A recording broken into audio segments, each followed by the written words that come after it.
If you've been following our ultimate ride each week, then you know that last fall, Norm and I rode east out of Toronto looking to spend 3 days exploring the roads that dissect the Catskill Mountains. Located just about 3 hours or so south of the Canadian border that splits the St. Lawrence River just east of Kingston, Ontario.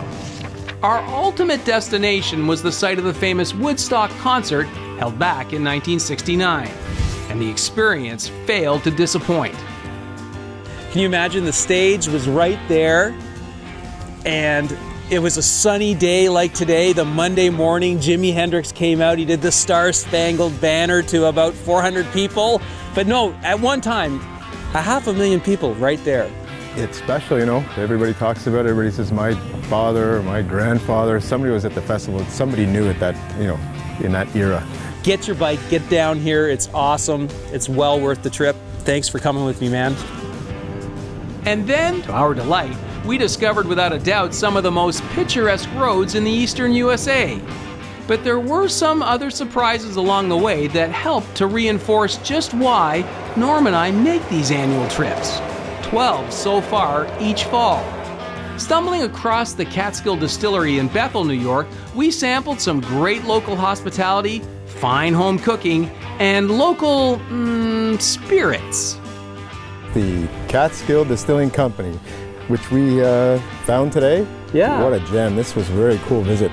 We got the inside story on the whole distilling process, and the owners here were just fantastic and hospitable, and a wonderful place to stop. Yeah, it's a great destination. The Dancing Cat Saloon is here. They rustled us up some lunch. It was delicious. Highly recommend that this is a place to stop on your way through the Catskills. In Rome, we satisfied our tireless thirst for colonial history when we just happened upon Fort Stanwix. Eventually, we punched out here in Rome. Again, we didn't really know we were going to be here, and look what we find. It seems like every time we get out on a trip like this, we find a fort.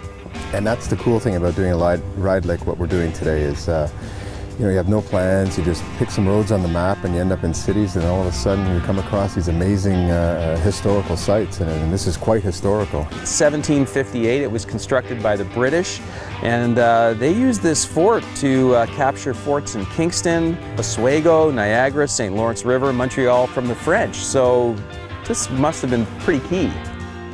Then there were the fall colors and seemingly deserted roads. Most notably Route 97, aka the Hawk's Nest. 100 picture-perfect kilometers. Overall, it was a great road trip. Certainly one of our best ultimate rides to date. As for this fall, already folks are asking us where we're off to next. Well, all I can say is the Alaska Highway is looking mighty good right now.